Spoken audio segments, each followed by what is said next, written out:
هو احنا ليه بقينا وحشين قوي مع نفسنا كده؟ بمعنى ليه بنستكتر على نفسنا نفرح؟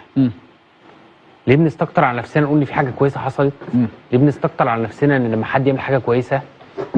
ليه دايما حاطين نفسنا كمصريين ان احنا مش مقدرين نفسنا؟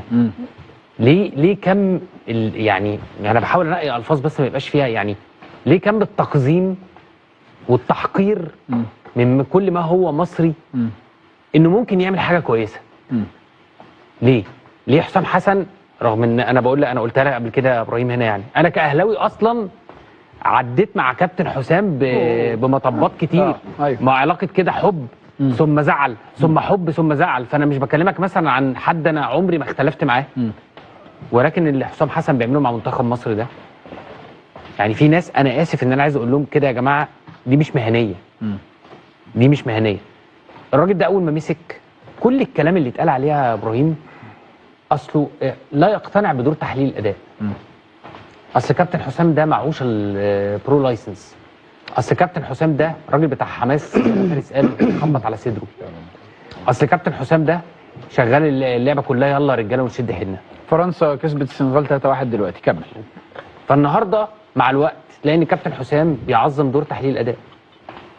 اللي قال عليه انه بيخاف من اللعيبه ما بيخافش من اللعيبه على فكره يا جماعه.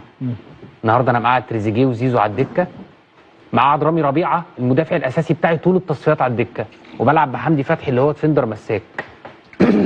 انا مش هاممني ان انا باصص على مستقبل المنتخب، انا لقيت ولد بوتنشال زي حمزه عبد الكريم اشجعه لانه فعلا حاجه هتفيد الكره لقدام. كابتن حسام زيه زي لعيبه كتير ابن المنتخبات يا جماعه، الراجل ده متربي في المنتخبات من وهو طفل. فاهم يعني ايه مصر؟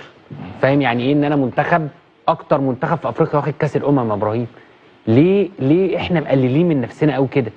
معلش انا يعني اعذرني في الكلمتين اللي هقولهم دول، بس ليه احنا بنلعب كوره كده كنا مع كوبر مثلا ومع كيروش بمبدا اللي هو ايه؟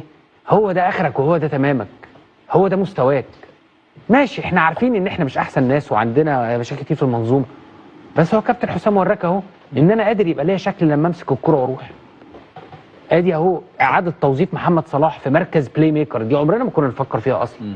زيكو بيلعب جناح، امام عاشور بيلعب جناح، حمدي فتحي بيلعب مساك، مهند لاشين جنب مروان عطيه 2-6، لان الناس كلها كانت تقول لك الطريقه دي بطلت. انا في الدقيقه 75 بعمل تغيير هجومي. انا ليا شكل، انا ببادر مع منتخب بلجيكا انا مش خايف.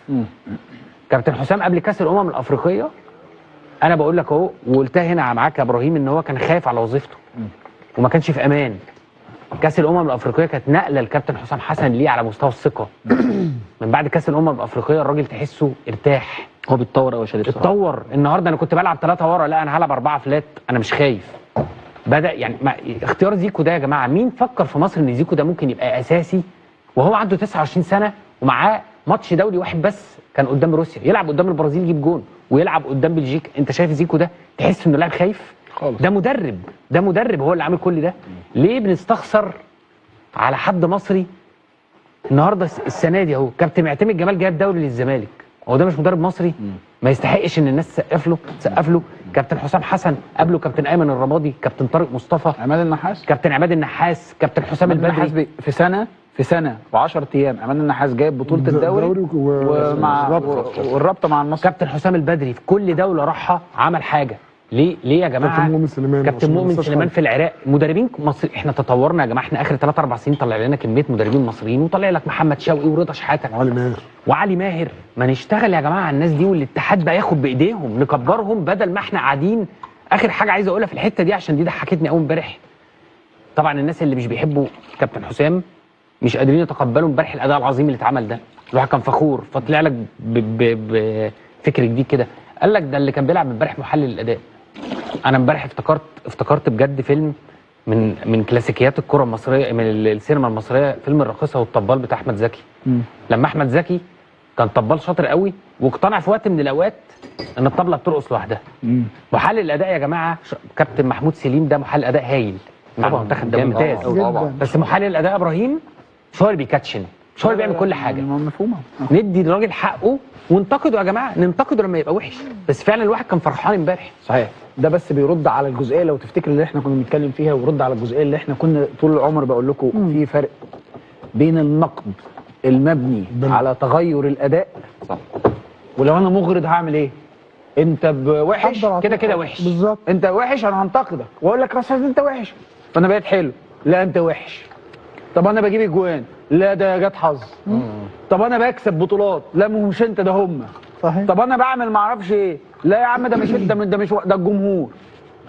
زي ما كان بيتقال على كابتن حسن شحاته على فكره. فتفهم على طول ان ده ايه؟ ده غرض طبعا، والغرض مرض. فانا بشيل الناس دي طول عمري من حسابات، يعني بشيلها من حساباتي، ما بشوفهاش، ما بشوفش الناس دي عموما. انا ببقى فاهم ان انت ما تقولهاش لوجه الله، خلاص انتهت، انت بالنسبه لي مضروب بالنار، مش عايز اسمع منك حاجه ولا عايز اعرف منك حاجه.